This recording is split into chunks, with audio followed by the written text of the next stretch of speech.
Assalamualaikum warahmatullahi wabarakatuh. Alhamdulillahirrahmanirrahim. Wa binasta'inu ala umri dunya wa din. Wassalatu wassalamu ala asrafil anbiya'i wal mursalin wa ala alihi wa sahbihi ajmain.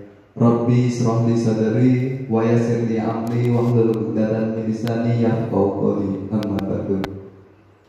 Yang saya hormati Bapak Kepala SDN Widoro Kandang, Bapak Qadiran SPD. Yang saya hormati CDP Bu Nurul Samitri SPDDR. Dan tak lupa yang saya hormati guru dan tenaga kependidikan di lingkungan SDN Widoro Kandang.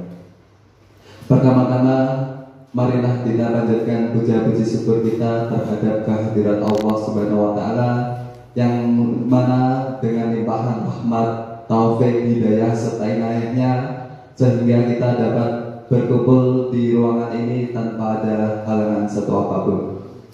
Kedua kalinya, salawat serta salam semoga senantiasa tercurahkan kepada junjungan kita Nabi Allah Muhammad SAW, yang mana telah membawa umatnya dari zaman jahiliyah menuju zaman Islamiyah yang sudah kita rasakan saat ini, dan kita nantikan syafaatnya besok di yaumul qiyamah. Allahumma amin. Berdirinya saya di sini selaku pembawa acara akan membawakan susunan acara pada kegiatan siang hari ini. Acara yang pertama yakni pembukaan, acara yang kedua sambutan-sambutan, acara yang ketiga yakni acara inti diseminasi budaya positif, dan dilanjut acara yang terakhir yakni penutup. Untuk mempersingkat waktu, marilah kita buka acara pada siang hari ini dengan bacaan Ummul Kitab ala hadiniyah wa ala kulli niyatin sholihah. Al-Fatihah.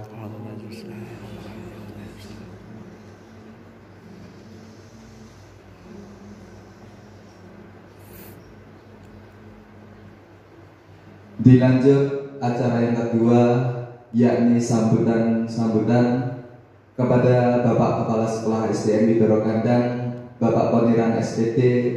Saya persilahkan.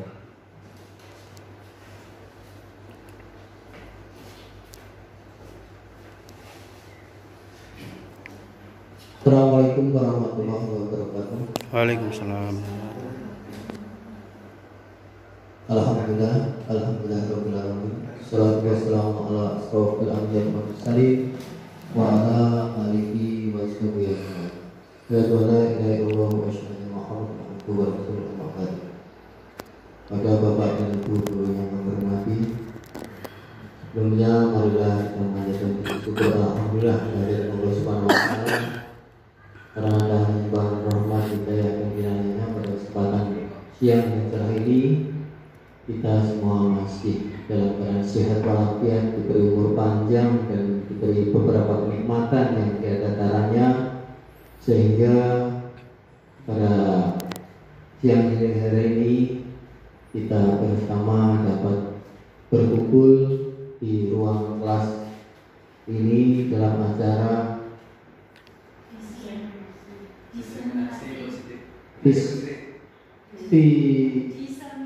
diseminasi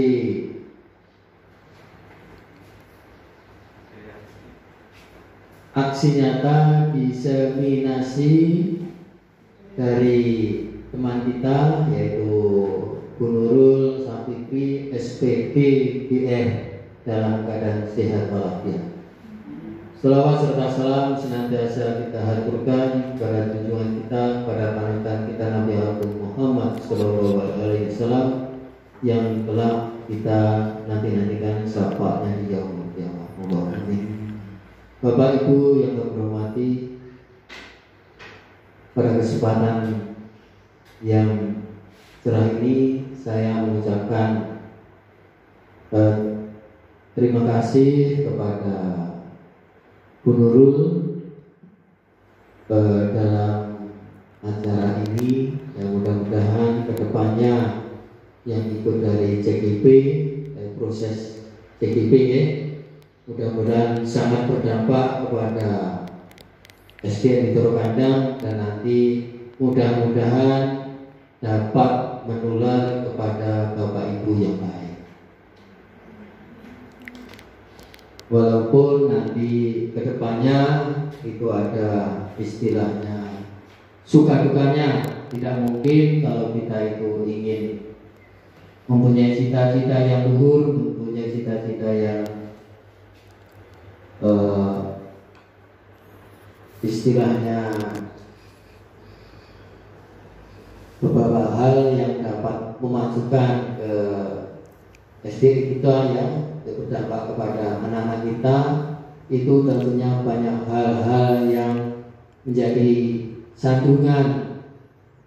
Namun nanti berkat usaha yang dijalankan oleh Pak Nurul Sapriti dan mungkin kepada Bapak Ibu yang lain, mudah-mudahan apa yang menjadi kesulitan-kesulitan insya Allah kita dukung bersama dan akan memudahkan dari Bapak Nurul dan mungkin diteruskan oleh Bapak Ibu yang lain. Oke?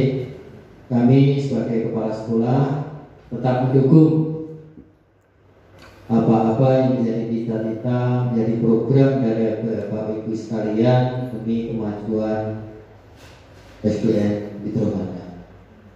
Mungkin hanya itu yang bisa saya sampaikan. Ada kurang lebihnya saya mohon maaf. Assalamualaikum warahmatullahi wabarakatuh. Waalaikumsalam warahmatullahi wabarakatuh. Dilanjut. Terima kasih Bapak Kepala Sekolah atas sambutan-sambutannya. Dilanjut acara yang selanjutnya, yakni acara inti aksi nyata diseminasi budaya positif kepada JGP Bu Nurul Sapriti. Saya persilakan.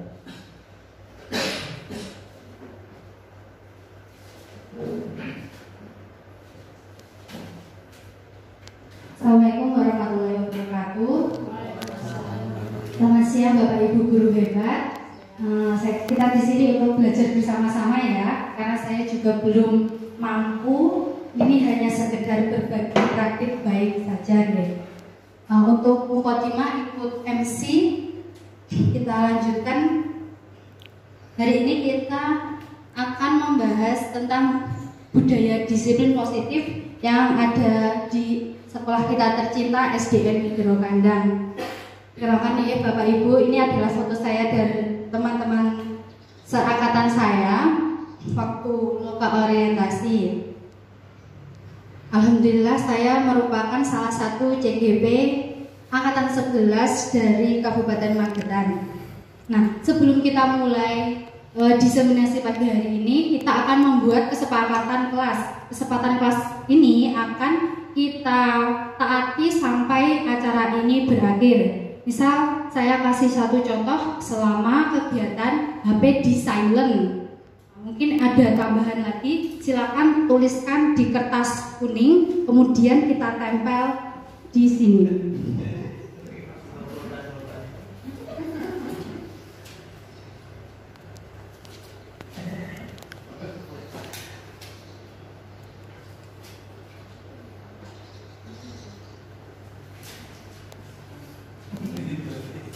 Bisa ditulis kesepakatan kita selama ini nanti apa.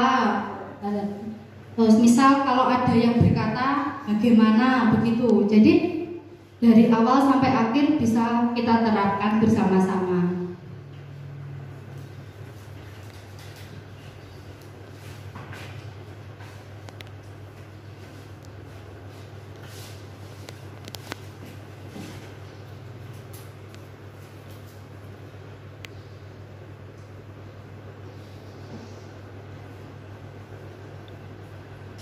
Sudah bisa ditempel di depan.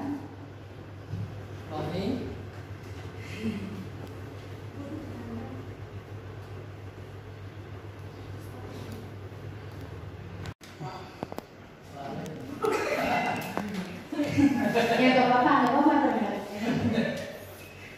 Oke, ya, yang lain segera ditempel. Yuk, membagi.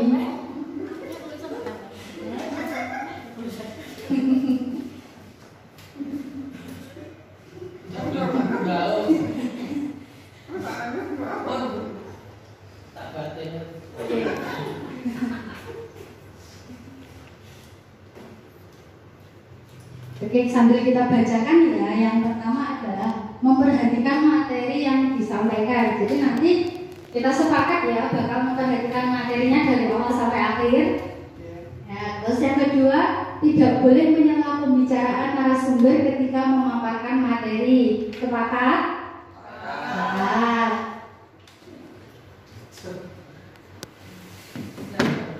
Kemudian tidak ramai dan ngobrol sendiri, kita mengikuti kegiatan. Sepakat? Sepakat. Ini yang keempat, berpakaian rapi, tidak makan di kelas, tidak berbicara saat menjelaskan. Sepakat? Sepakat. Sudah? Oh, kalau minum nggak apa-apa, Pak. Ya, snack itu. Nah, ini yang terakhir ya. Tidak boleh bergurau, ketika mengikuti kegiatan ya. Oke, kita sepakati semua ini ya.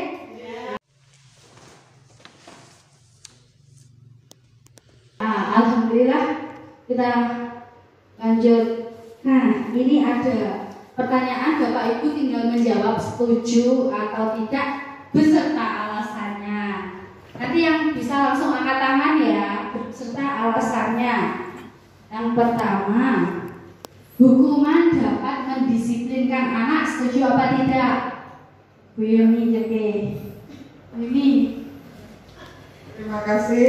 Menurut pendapat saya, hukuman itu tidak terlalu efektif kalau buktinya berkali-kali dihukum anak tetap melanggar.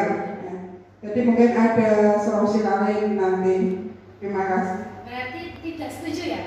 Tidak setuju. Oke, Bu ini dapat hadiah.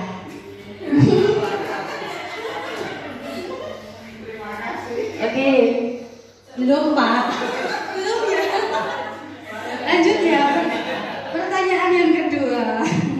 Pemberian hukuman dengan hal positif seperti membaca atau membersihkan halaman sekolah dapat meningkatkan disiplin anak. Setuju atau tidak setuju? Pak Nugroho.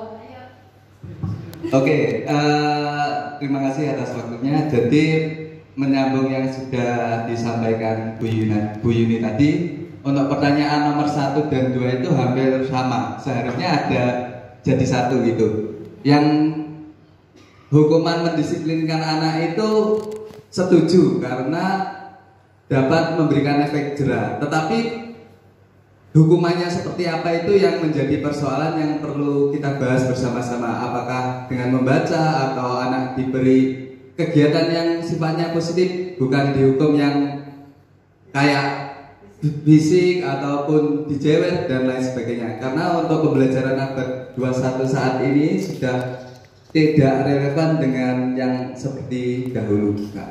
Mungkin seperti itu. Berarti tidak setuju ya Pak? Setuju. Oh setuju. Oke. Betul ya. Jadi kita harus menghukum dengan hal yang positif. Dapat hadiah. Beda-beda hadiahnya bermacam-macam Pak.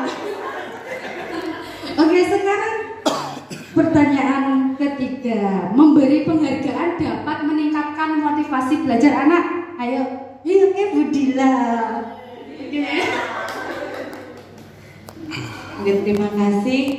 Memberi penghargaan dapat meningkatkan motivasi belajar anak. Menurut saya sangat setuju. Kenapa? Karena ketika seorang anak itu sudah belajar dengan sungguh-sungguh, kemudian dia mendapatkan nilai atau hasil yang baik, kemudian kita mengapresiasi dengan memberi hadiah, itu benar-benar bisa membuat dia itu semakin termotivasi lagi. Jadi saya setuju. Terima kasih.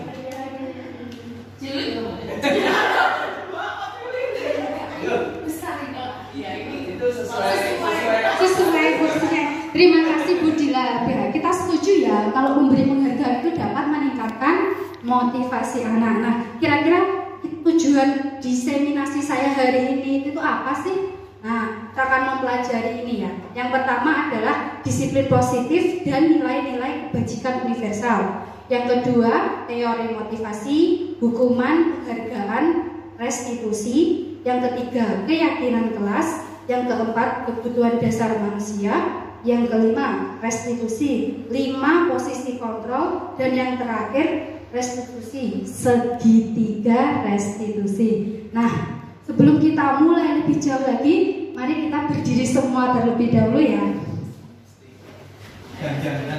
Bukan dang-dang ini. Kita tirukan ya. Senam otak.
Ketahuan ya, yang kurang fokus siapa tadi ya?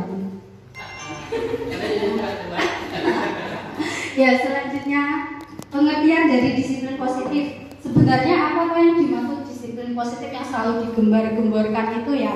Jadi disiplin positif adalah pendekatan disiplin yang mengajarkan tanggung jawab terhadap anak, dan anak itu bisa mengembangkan kesadaran dirinya berdasarkan nilai-nilai kebaikan. Jadi bagaimana kita membuat anak-anak itu sadar dari dirinya sendiri, bukan karena tadi diberi hukuman, bukan karena diberi penghargaan seperti itu.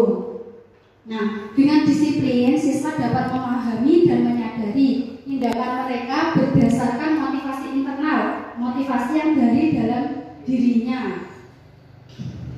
Nah, nilai-nilai kebajikan universal adalah sifat positif manusia yang merupakan tujuan mulia yang ingin dicapai setiap individu. Nilai-nilai tersebut bersifat universal, maksudnya itu menyeluruh ya.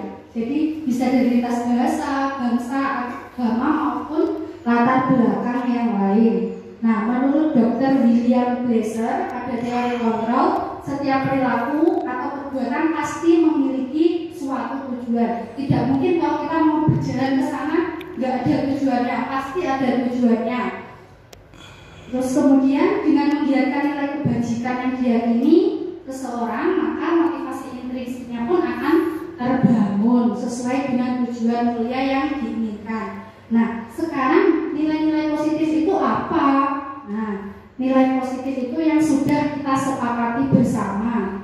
Terlepas dari suku, bangsa, agama, bahasa, dan latar belakang, kita memiliki nilai yang sudah disepakati, seperti profil pelajar Pancasila yang diterapkan pada kurikulum Merdeka, kemudian ada juga dari EIBU Primary Years Program. Nah, selanjutnya motivasi perilaku manusia. Nah, motivasi di sini ada dua, yaitu motivasi ekstrinsik dan intrinsik. Kalau ekstrinsik biasanya dari luar. Nah, dari luar ini ada dua juga Bapak Ibu. Yang pertama adalah untuk menghindari hukuman. Hukuman pasti membuat kita merasa tidak nyaman. Kemudian motivasi intrinsik yang kedua adalah penghargaan atau imbalan. Biasanya kita bisa memberi reward atau pujian kepada peserta didik kita. Kemudian untuk motivasi intrinsiknya adalah motivasi yang berasal dari diri mereka sendiri. Jadi, wah, aku tak sinau tanpa mengharapkan penghargaan dari guru, tanpa takut untuk dihukum. Itu adalah motivasi intrinsiknya. Nah, sekarang penghargaan itu juga termasuk hukuman loh Bapak Ibu. Kok bisa? Ya bisa. Nah, penghargaan berlaku sama dengan hukuman, dengan arti meminta atau membujuk seseorang untuk melakukan sesuatu biar yuk garap kok, nek gak garap nanti tak hukum. Biasanya kan kita sering seperti itu ya kepada murid kita, dan itu pasti akan terulang lagi karena itu menghukumnya kita mungkin dengan cara yang salah. Harusnya kan kita menggunakan hal positif tadi ya yang dibaca Pak Nugroho tadi. Nah, ini ada beberapa dampak dari pemberian penghargaan. Yang pertama ada pengaruh jangka panjang dan jangka pendek. Kemudian penghargaan menghukum, penghargaan mengurangi ketepatan, penghargaan tidak efektif, penghargaan merusak hubungan, penghargaan menurunkan kualitas, penghargaan mematikan kreativitas, dan yang terakhir penghargaan mengurangi motivasi intrinsik. Kalau kita sering memberi penghargaan, misal gini, hari ini si A dapat nilai 100, kasihlah hadiah misal. Nah, besoknya kok si A ngerjakan, kok kita udah nggak ngasih hadiah lagi, pasti dia mulai ngokro. Nah, intinya seperti itu Bapak Ibu. Jadi penghargaan itu nggak bersifat baik selamanya, maksudnya seperti itu. Kemudian bentuk program kebijakan atau apresiasi. Dalam memberikan apresiasi perlu diingat beberapa hal ya. Yang pertama itu secara khusus, jadi kita secara khusus memberikan misal kepada si A, khusus si A saja. Terus yang kedua adalah pemberian pengakuan secara pribadi, jadi yang tahu cuma si A dan gurunya saja. Kemudian kepada semua murid bergantian, misal hari ini sudah si A, berarti besok ganti yang B, besoknya ganti yang C. Jangan terpaut dengan si A terus, karena setiap anak memiliki keunikan masing-masing. Kemudian dilakukan secara konsisten. Jadi jangan hanya ada pas event tertentu saja. Misal karena ini ulangan tak kasih aja, besok nggak ulangan nggak usah dikasih lagi penghargaannya. Bukan seperti itu. Jadi harus konsisten. Kemudian yang terakhir adalah fokus pada proses. Jadi memberi pengakuan atau apresiasi kebijakan itu ada prosesnya. Nah, ada 3 prosesnya. Nah, ini ada pembuka, nilai kebajikan, kemudian situasinya ya. Misal, kemarin saya perhatikan rasa empatimu besar sekali pada saat menolong murid baru di kelas kita. Jadi itu anak tahu kenapa kok kita memujinya. Jangan, wah dia sudah mengambil kertas temannya, sudah membantu, hebat sekali ya. Hebat di sini dalam hal apa? Anak harus dituntun itu. Fokus alur prosesnya. Jadi dia tahu apa yang telah dia lakukan itu mengandung nilai kebajikan. Nah, sekarang ada tugas perbedaan hukuman dan konsekuensi. Bapak Ibu tinggal menuliskan, misal mencatat 100 kali di dalam buku kalimat, saya tidak akan terlambat lagi karena terlambat ke sekolah, itu termasuk hukuman atau konsekuensi. Saya akan bagikan kertasnya, tinggal ditulis jawabannya saja.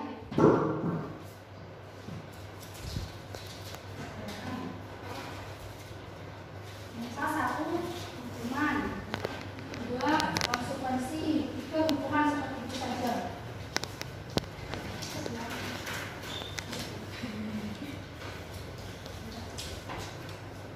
langsung jawabannya saja ya Bapak Ibu. Kira-kira yang ini ada 7 soal. Yang satu termasuk hukuman atau konsekuensi.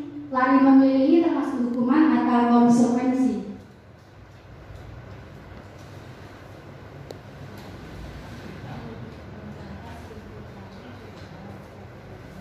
Ya, yang pertama mencatat 100 kali dalam buku. Yang kedua, lari mengelilingi lapangan basket 2 kali. Yang ketiga, murid diminta untuk push up, itu termasuk hukuman atau konsekuensi. Mengganti kertas tugas teman yang telah dicoret-coret, hukuman atau konsekuensi. Membersihkan tumpahan air di meja, hukuman atau konsekuensi. Murid disuruh untuk tidak mengenakan sepatu seharian di sekolah karena tidak menggunakan sepatu hitam. Lari mengelilingi lapangan basket 2 kali karena terlambat 10 menit untuk pelajaran PJOK. Termasuk apa? Yang sudah bisa ditempel di depan ya, di bawahnya ya. Yes.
Yes.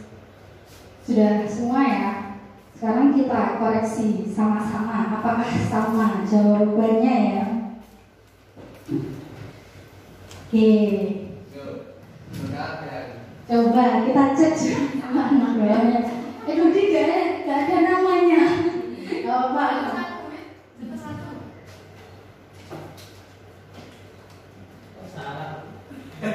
Yang pertama hukuman, mencatat hukuman,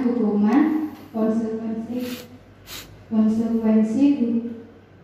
Ini siapa yang pertama kali nempel? Anugrah. Oke, anugrah dong hadiah.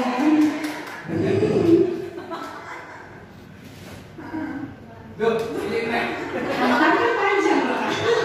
Oh, kemudian ini konsekuensi ini salah ya. Yang nomor 1 ini harusnya hukuman. Konsekuensi. Nah ini hukuman.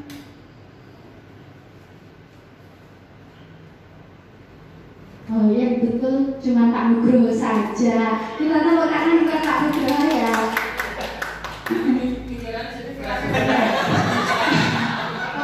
Pokoknya kalau yang sifatnya itu kita fisik, verbal itu masuknya ke hukuman. Kalau konsekuensi itu kita disuruh bertanggung jawab dari kesalahan yang telah kita perbuat. Seperti itu deh. Nanti kita bisa jelaskan di sini nanti penjelasannya apa itu restitusi. Nah, restitusi itu adalah proses menciptakan kondisi murid untuk memperbaiki kesalahan mereka sehingga mereka bisa kembali kepada kelompok mereka dengan karakter yang lebih kuat. Jadi di sini tuh restitusi itu adalah cara kolaboratif untuk memperbaiki kesalahan murid kita. Jadi bukan dengan cara dihukum. Nah, di sini ada tabel perbedaan antara hukuman dengan konsekuensi serta restitusi. Saya akan membacakan baris yang paling atas saja sebagai contoh ya.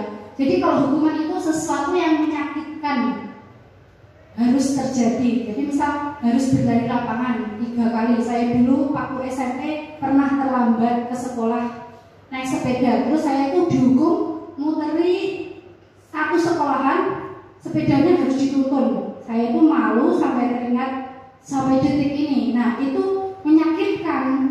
Itu yang dimaksud dengan hukuman. Nah, kalau konsekuensi memang itu seharusnya terjadi. Beda lagi dengan restitusi. Kita mengajak peserta didik kita untuk memecahkan masalah yang telah mereka kerjakan. Seperti itu, ya. Nah, yang ketiga adalah keyakinan kelas. Nah, mengapa kok keyakinan kelas bukan peraturan kelas? Selama ini kan kita di kelas selalu menempelkannya mesti peraturan kelas. Nah, sekarang ini ganti menjadi keyakinan kelas. Kenapa? Ada yang bisa coba angkat tangan? Ada yang tahu? Kalau belum, ini ada beberapa pertanyaan pemantik untuk menjawab mengapa kok keyakinan bukan peraturan. Nah, ini ada 3 pertanyaan yang bisa menjawab, langsung angkat tangan ya. Mengapa kita memiliki peraturan harus menggunakan helm bila mengendarai kendaraan roda 2? Ayo, kenapa harus pakai helm ketika mengendarai kendaraan roda 2? Supaya Harus dijawab. supaya alat vitalnya atau kepalanya terlindungi.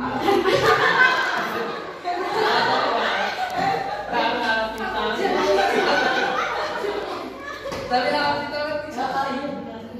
Ya, supaya kepalanya terlindungi ya, Pak ya. Oke, kalau sudah jadinya loh.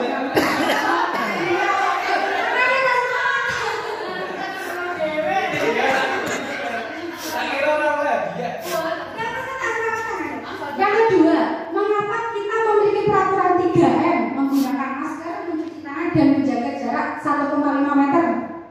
Ayo, Bu Vita, ya. Agar terlindung dari virus. Betul ya, agar terlindung dari virus dapat hadiah.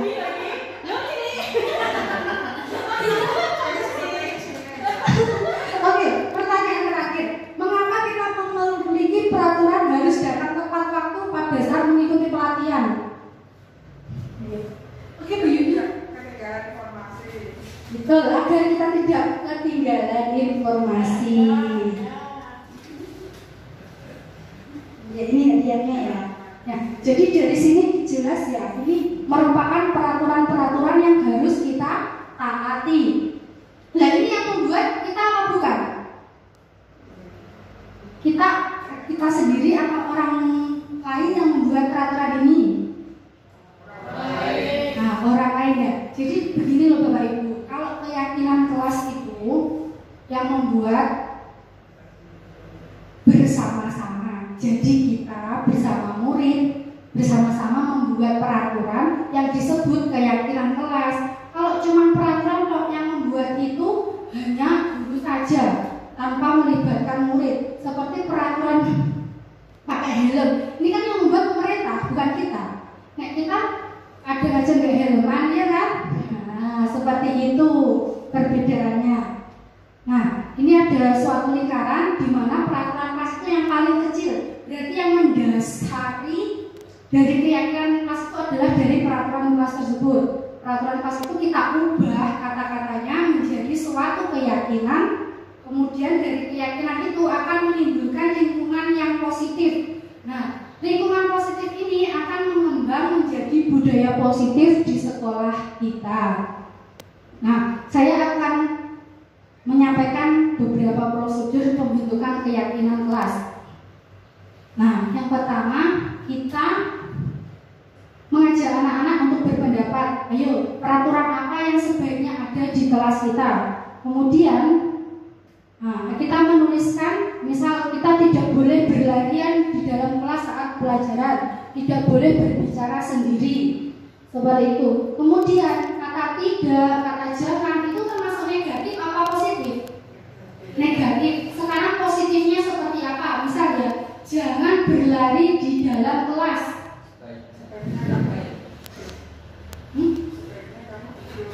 Sebaiknya kamu duduk. Ada yang lain? Sebaiknya jalan. Betul. Sebaiknya jalan daripada dia berbicara. Yudi berangkat ya. Apa-apa.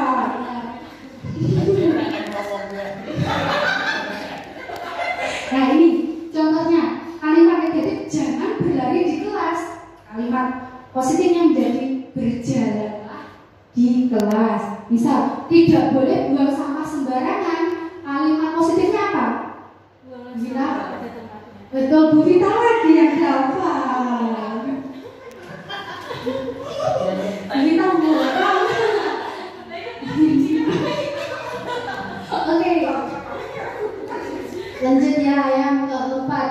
Nah, setelah itu, setelah kalimat-kalimatnya itu menjadi kalimat positif, kita tinjau lagi. Selanjutnya kita ajak nilai kebajikan yang kamu dapat tadi apa dari keyakinan yang telah kita buat. Misal kalau datang tepat waktu, terus tidak boleh berbicara sendiri, itu maksudnya ke nilai kebajikan saling menghormati atau hormat seperti itu. Jadi setiap keyakinan itu mempunyai nilai kebajikan masing-masing.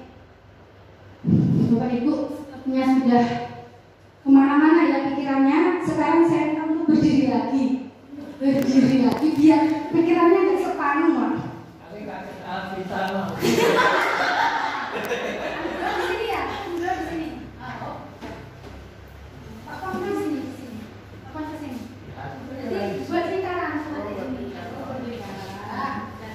Nah, kita akan bermain kelipatan 3 dor. Nanti yang mendapat kelipatan 3 harus bilang dor. Misal 1, 2, Budila bilang dor gitu ya. 6, 9 dan seterusnya. Nanti kalau yang salah ke depan. Siapa ya? Kita mulai dari Pak Pon.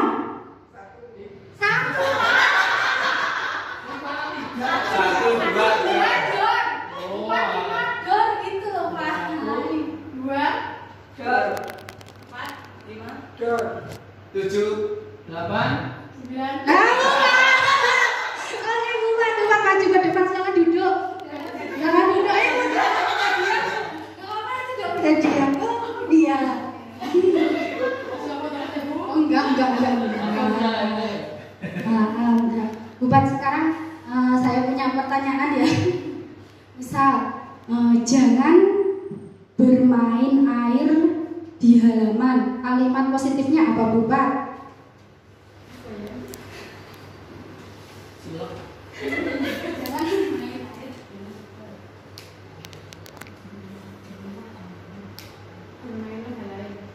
Bisa bermain hal lain ya, misal bermain peta umpet atau apa yang di depan itu loh. Iya, Ekla Go Saudara ya. Makasih Bupat ya hadiahnya karena sudah maju. Dapat pesan Bupat. TV. Lanjut kita next materi selanjutnya ya, yaitu kebutuhan dasar manusia. Kenapa kok kita mempelajari kebutuhan dasar manusia? Karena anak-anak itu sebenarnya kalau membuat ulah itu karena kebutuhannya tidak terpenuhi. Saya akan jelaskan ya, kebutuhan dasar manusia adalah segala sesuatu yang kita lakukan untuk mendapatkan apa yang kita inginkan. Kebutuhan ini ada 5. Yang pertama, bertahan hidup seperti makan, pakaian, tempat tinggal, kesehatan, pendidikan. Kemudian rasa kasih sayang. Nah, mungkin ada anak didik kita yang kurang kasih sayang, kan akhirnya di sekolah buat ulah terus. Nah, itu karena kebutuhannya yang tidak terpenuhi. Kemudian penguasaan, ini ada harga diri, keinginan untuk dianggap berprestasi. Yang keempat, kebebasan. Yang kelima, kesenangan. Nah, ini ada 5 posisi kontrol guru, yaitu penghukum, pembuat merasa bersalah, teman, pemantau, dan manajer. Ini saya akan putarkan video, deh.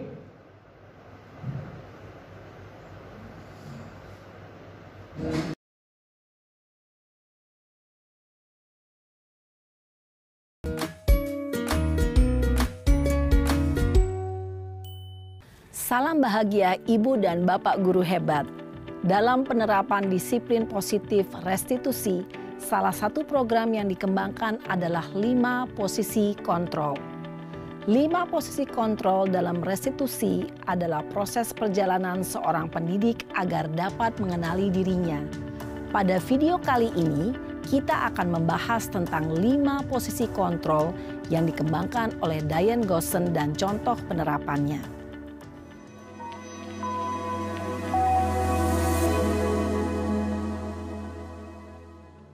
5 posisi kontrol itu adalah: 1. Posisi penghukum. 2. Posisi pembuat merasa bersalah. 3. Posisi teman. 4. Posisi pemantau atau monitor. Dan 5. Posisi manajer. Untuk lebih memahami kelima posisi tersebut, mari kita saksikan kasus Naren yang terlambat hadir 20 menit di sekolah dan melihat bagaimana kelima posisi kontrol dalam menghadapi masalah tersebut.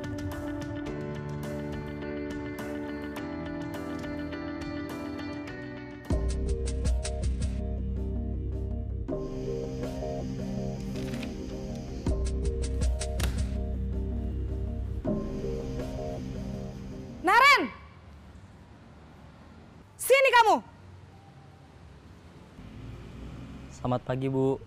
Selalu terlambat. Kamu deh, pasti terlambat. Maaf, Bu. Saya... Apa? Apa coba? Alasan kamu apa lagi? Kapan sih kamu tidak terlambat?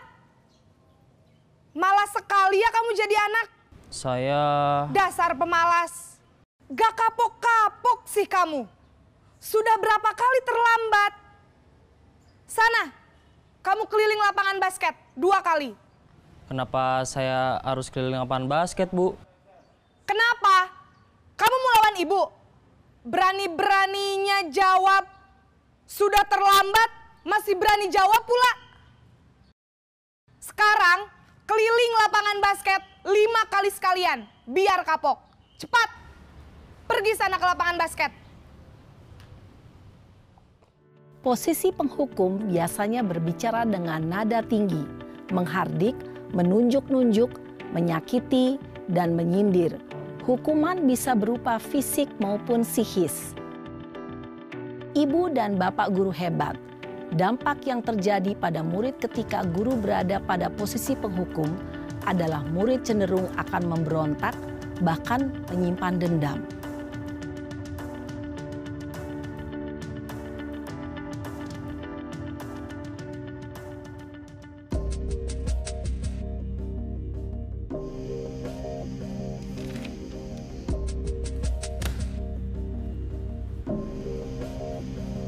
Naren!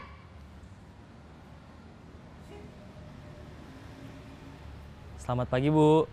Naren. Kamu kenapa terlambat lagi, nak? Ya Tuhan, Naren. Kamu senang ya bikin ibu susah ya? Kalau kamu terlambat lagi, nanti ibu yang ditegur bapak kepala sekolah, nak. Disangka ibu tidak bisa membina kamu. Duh, gimana ini? Maaf, Bu. Duh, Gusti Naren. Kamu suka ya kalau ibu ditegur bapak kepala sekolah? Terus, sekarang ibu harus tulis apa ini di buku absen? Ini kamu sudah sering terlambat loh. Ibu harus apa coba? Maaf, Bu. Maaf sekali. Ya sudah, lain kali jangan bikin ibu susah lagi ya, nak ya. Ibu tidak akan kuat lagi kalau kamu begini terus. Bisa jantungan kalau ibu ditegur bapak kepala sekolah. Sana cepat ke kelas. Maaf ya, Bu. Maaf sekali. Posisi pembuat rasa bersalah berbicara dengan nada tenang, cenderung lembut. Namun kata-kata yang diutarakan membuat murid merasa menjadi orang yang gagal. Memandang buruk dirinya sendiri, merasa tidak berharga, dan tidak sanggup membahagiakan orang lain. Ketika guru mengambil posisi pembuat rasa bersalah, murid akan menganggap dirinya yang bersalah dan ia akan menyimpan emosi negatif tersebut di dalam dirinya.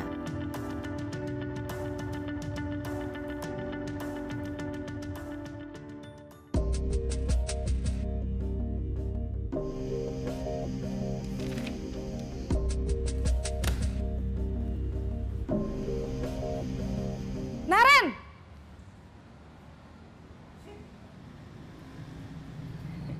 Selamat pagi, Bu. Wah, sudah jam berapa ini, nak? Terlambat lagi ya, sayang? Iya, Bu. Habis ibu saya lupa bangunkan saya, Bu. Kamu malah menyalahkan ibu kamu. Kamu bukannya anak yang larinya paling kenceng. Kok terlambat sih? Iya, Bu. Saya memang terlambat bangun tadi. Jadi, biarpun saya lari kencang, tetap gak kekejar, Bu. Ya sudah sana. Nanti lain kali larinya lebih kenceng lagi ya. Biar gak terlambat lagi. Bikin seneng ibu. Demi ibu. Bisa kan? Bisa lah, Bu. Ya sudah sana masuk kelas. Ibu beresin urusan absen kamu. Kamu ini ada-ada saja.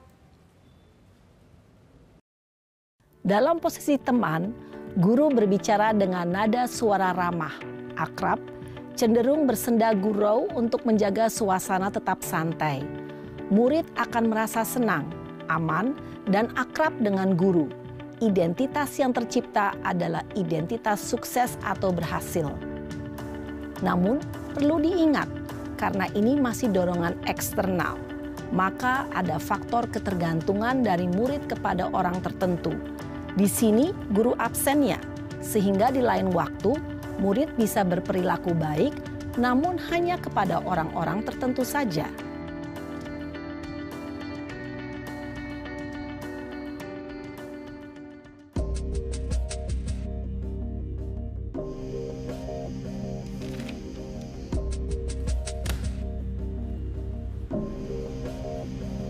Naren!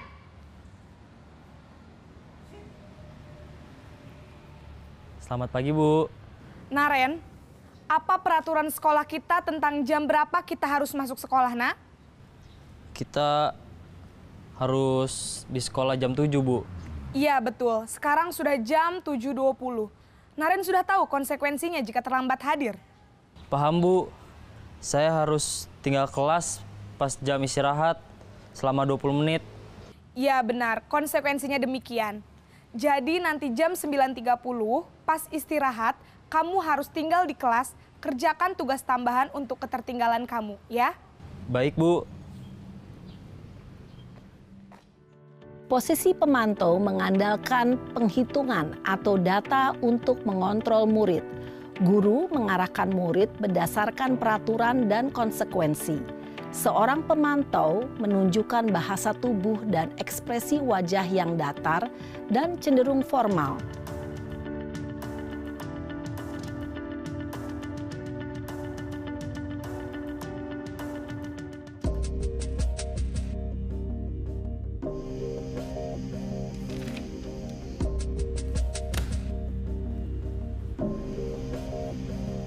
Naren!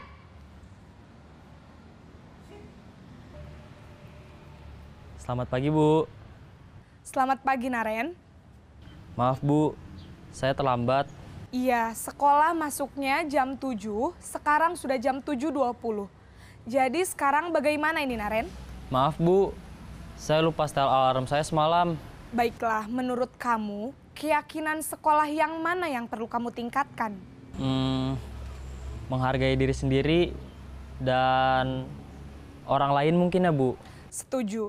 Jadi, apakah Naren meyakini prinsip saling menghormati tersebut? Iya, Bu. Saya meyakininya. Apakah Naren bersedia memperbaiki masalah keterlambatan ini?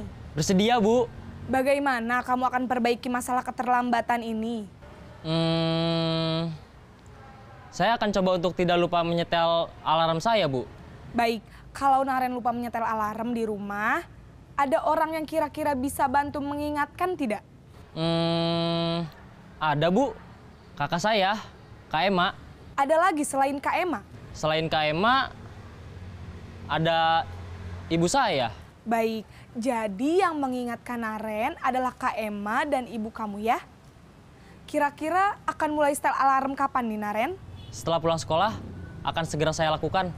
Baik, jadi Naren akan setel alarm untuk bangun besok pagi dan akan diingatkan oleh kakak dan ibunda Naren ya. Ada lagi yang mungkin perlu dilakukan, Naren? Agar tidak terlambat bangun lagi. Tidak ada, Bu. Baik, Naren. Terima kasih untuk kerjasama kamu. Sekarang kamu perlu kembali ke kelas untuk belajar. Baik, Bu. Terima kasih. Posisi manajer adalah posisi kontrol yang disarankan untuk membimbing murid memiliki sikap disiplin yang positif, yaitu murid yang mandiri, bertanggung jawab, dan dapat memecahkan masalah. Tujuan dari posisi ini adalah agar murid dapat berefleksi atas tindakannya. Guru akan dengan tulus memberikan pertanyaan-pertanyaan bermakna, sehingga membuat murid dapat belajar dari kesalahannya dan mencari sebuah solusi untuk menyelesaikannya. Ibu dan Bapak guru hebat, setelah mengamati adegan kelima posisi kontrol tadi, kira-kira posisi mana yang paling ideal? Posisi mana yang dapat menunjang motivasi intrinsik murid? Ya, tentu posisi manajer. Posisi ini memang posisi ideal yang ingin dituju setiap pendidik.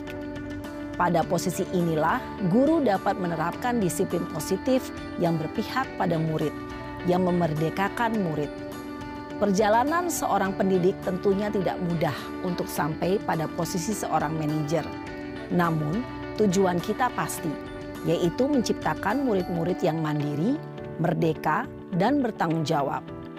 Semoga penggambaran 5 posisi kontrol yang telah diperlihatkan ini dapat menjadi ajang refleksi bagi kita semua, agar dapat terus mengasah dan menerapkan disiplin positif yang memerdekakan murid. Mari terus berlatih dan bersemangat. Selamat menerapkan. Salam dan bahagia, Ibu dan Bapak guru hebat.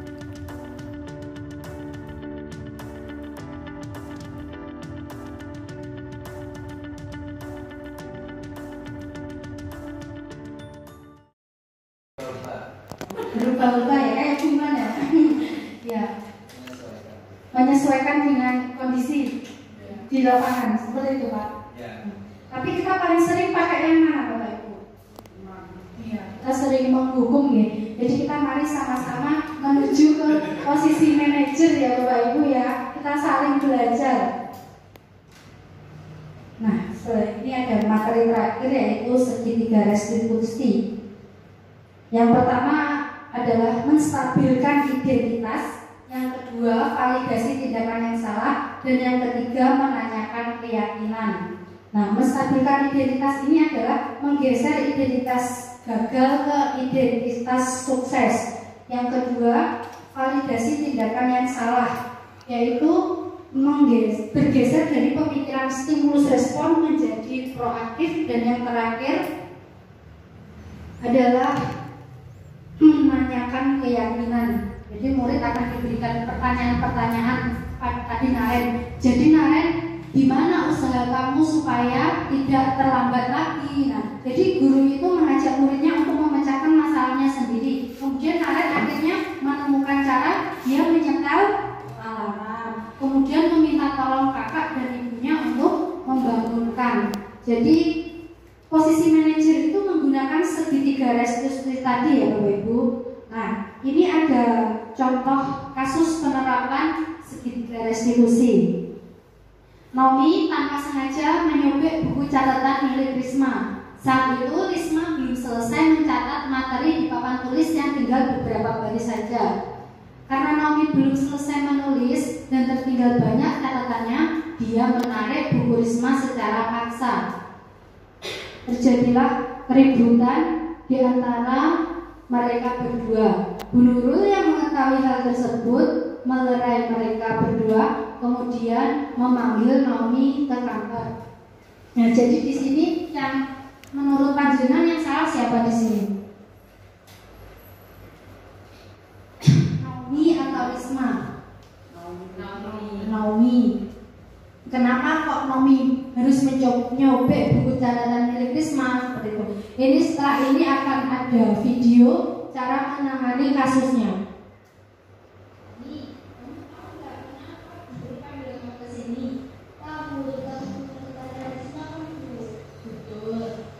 Setiap orang itu wajar melakukan kesalahan, dan setiap kesalahan yang dibuat pasti ada alasannya. Nah, mengapa kamu menyobek bukunya Risma? Karena saya takut tidak meneruskan guru saya, tapi saya paling yakin mencatatnya. Kamu masih ingat nggak keyakinan kelas kita? Masih guru. Kira-kira sikap bulan itu sesuai nggak dengan keyakinan kelas kita? Kira-kira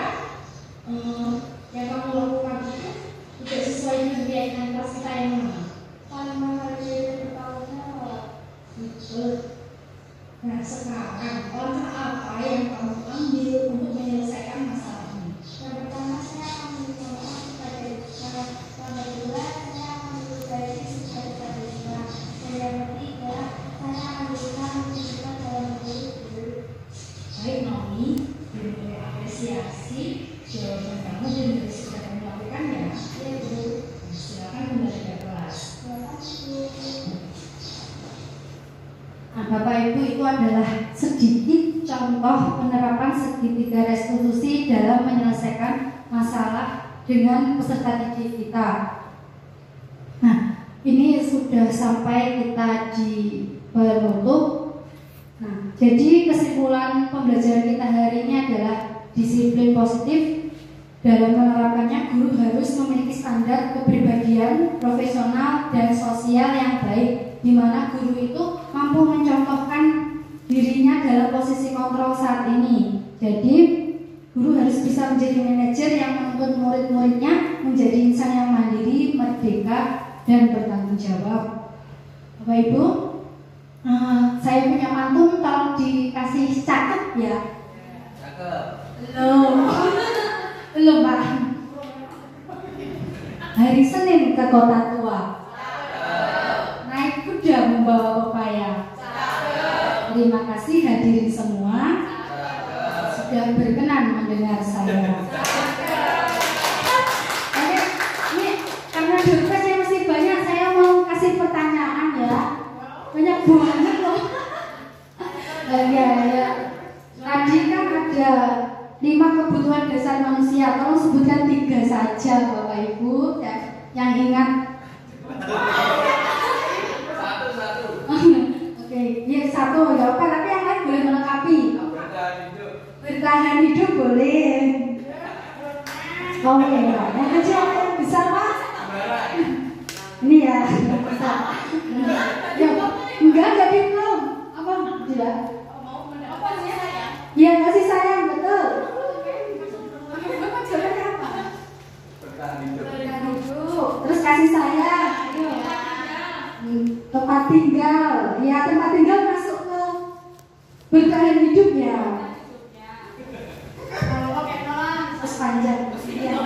Nanti yang lain. Lanjut, pertanyaan selanjutnya. Tadi ada 5 Mbak Dewi ya, jawab Mbak Dewi. Gak apa-apa. 5 posisi kontrol guru tadi, Mbak Dewi, apa saja yang sampai ingat? Terus? Apa lagi? Posisi kontrol tadi yang mana? Benar tadi. 2. Besok 2, ayo siapa lagi yang mau menang? Ya, kita. Teman manajer kurang 1. Boleh. Atau kedua Pak? 2. Terima kasih. Kita. Gak apa-apa. Ini masih 6. Lebih banyak kita habiskan ya. Coba tadi sebutkan minimal 3 materi yang saya sampaikan, Bu Yuni. Restitusi,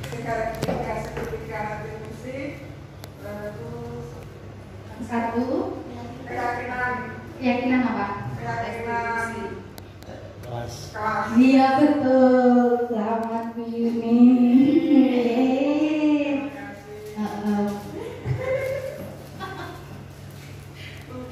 Terus kasih pertanyaan lagi.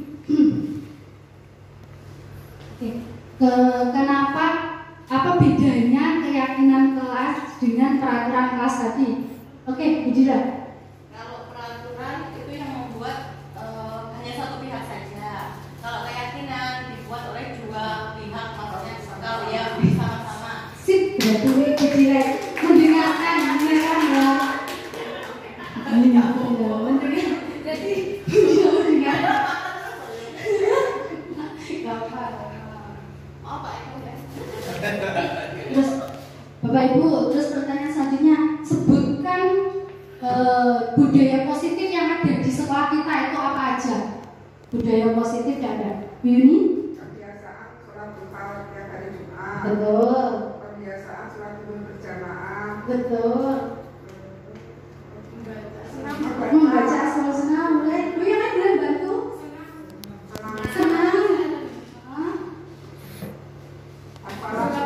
Hafalan surat. Ya, masuk 5S itu juga termasuk budaya positif. Jadi yang jawab 3 orang. Dikasih mau? Kasih semua.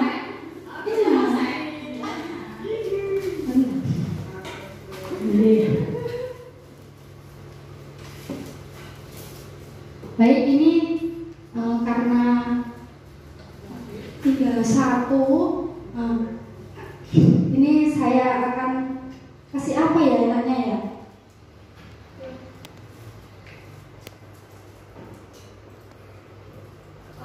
Apa ayo? Yang 31 kita kasih yang mau memberikan tepuk semangat aja. Penutup, ayo Bu Rita mau kasih tepuk semangat ke depan. Semuanya diikuti ya. Ini terakhir. Tepuk semangat dan hidup. Dadada, ding ding ding, dung dung dung.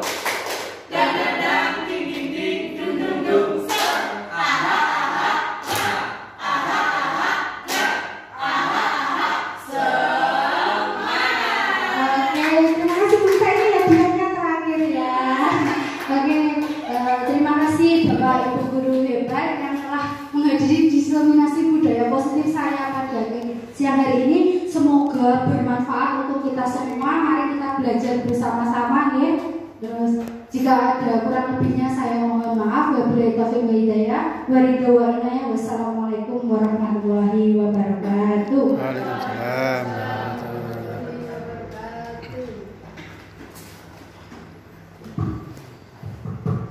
Yes. Terima kasih Bu Nurul Safitri atas materi yang sangat luar biasa. Tadi kita telah belajar banyak bagaimana menerapkan budaya positif baik di kelas, di sekolah, dan juga bagaimana ketika menangani anak-anak supaya anak itu tidak diberi hukuman tetapi diberi kesepakatan atau kesepahaman apa yang telah dilakukan dan juga bagaimana konsekuensinya. Memasuki acara yang terakhir yakni penutup, mari kita tutup acara pada siang hari ini dengan bacaan hamdalah. Alhamdulillahirabbil alamin. Mungkin cukup dari saya selaku pembawa acara. Bila ada salah katanya saya mohon maaf. Akhirun billahi taufiq wal hidayah wa ridha wal inayah. Wassalamualaikum warahmatullahi wabarakatuh.